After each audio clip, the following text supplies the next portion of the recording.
The bandwagon of liberals that are bashing Barack Obama now include former President Jimmy Carter, saying Obama waited too long to go after ISIS.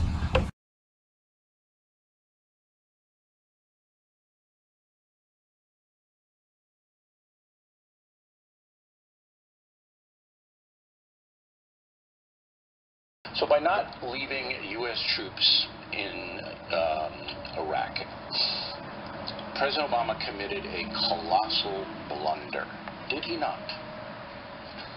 There's no question that not maintaining a true presence in Iraq so that we could continue the momentum towards trying to secure that country and try to hope that it could govern itself in the right way, I think was a mistake. I say it was a colossal blunder, not just a mistake. A mistake is driving your rear view fender into the wall when you're parking your car. This is a colossal blunder that has led to the deaths of tens of thousands of people, because ISIS has now expanded throughout Syria and Iraq and is slaughtering, even today, slaughtering people. Now, the why of it. So you and a bunch of other people, Hillary Clinton, Secretary of State, went in and said, you know what, you got to keep some troops there. Did you pound the table like I would have, or were you diplomatic like you usually are?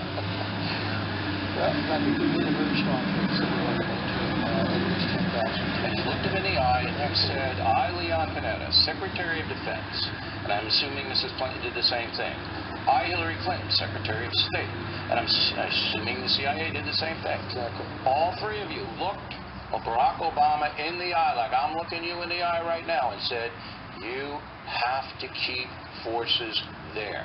And he said, well, I don't, Well, Bill, just to keep the record straight here, I think the president did support providing that $10,000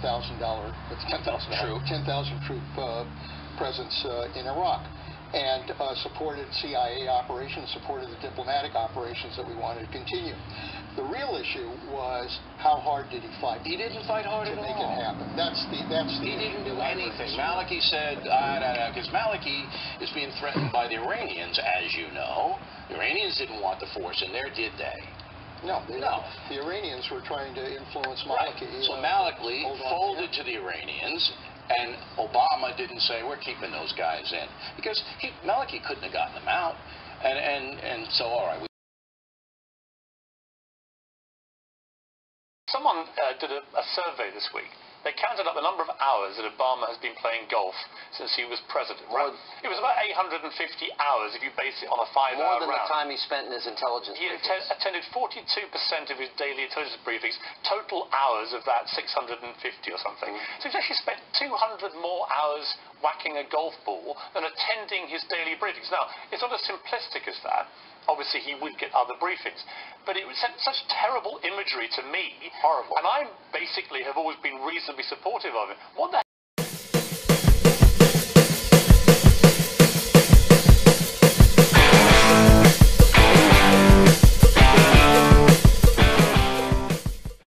The Centers for Disease Control and Prevention on Tuesday confirmed the first case of Ebola has been diagnosed in the United States. Texas Health Presbyterian Hospital of Dallas officials said in a statement Monday that a patient was being tested for Ebola and had been placed in strict isolation due to the patient's symptoms and recent travel history.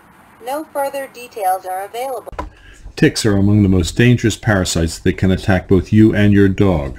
According to the Center for Disease Control, ticks can be found in the United States that are carriers of microorganisms that can cause human diseases such as Lyme disease and Rocky Mountain spotted fever. We now have a deer bait station that will apply a ticicide to deer to help control these critters, with an effective rate of almost 98% reduction in tick populations in your area. The deer bait station has 4 paint rollers on it, which rub against the ears of the deer while they're eating. It's an efficient way to kill ticks on your property. This bait station has killed up to 98% of the deer ticks in an area. It's recommended that you use 1 feeding station for every 40 acres to get adequate coverage for your property. This feeder uses only, and I repeat, only, whole, clean corn. And the deer will only eat about 1.5 pounds of whole, clean corn per deer per day. So it's not that much per deer to feed these deer and treat them. The storage bin for the corn on the deer bait station can tell you how many pounds of feed are being consumed by the deer. This relates directly to the amount of pesticide you're going to apply to the paint rollers. You need to follow the directions on the label to figure out how much pesticide to apply to the rollers. It's not difficult. It's very easy to do. This is the applicator gun. By squeezing this, fluid will be sucked up through this tube that goes into the can. This is the pesticide. Follow the application directions and wear gloves. This is a new unit, so it's not dirty. But you'll draw in the amount of pesticide needed, and then you'll just push it down on top of the paint roller. So it's very easy to use. If you have any questions about it, read the directions. The directions are thorough. When placing corn in the feeder, do it on a dry day so the corn does not get moldy. Deer will not eat moldy corn, and moldy corn won't flow through the system to the troughs where the deer feed.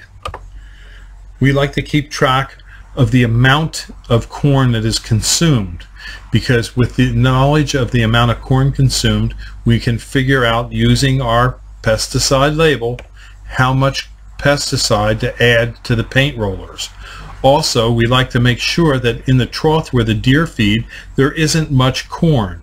When there's a lot of corn, they can eat it fast and they don't get as much of the pesticide on their ears. We want them to work at the station to get the pesticide on their ears. We check the station once a week to make sure that the hopper where the deer feed from is clean and that the corn will flow out, that we have corn in our storage bin, and that we have the correct amount of pesticide on the paint roller applicators. In this manner, deer in your neighborhood will become your tick-killing machines. The efficiency of this feeder in eliminating ticks in an area can be upwards to 98%.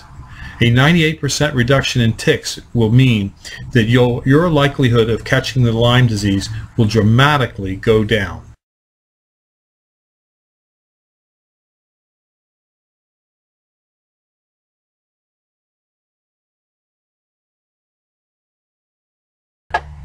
When you hate your neighbor, call Highland Hill Farm. We provide screening and buffering trees.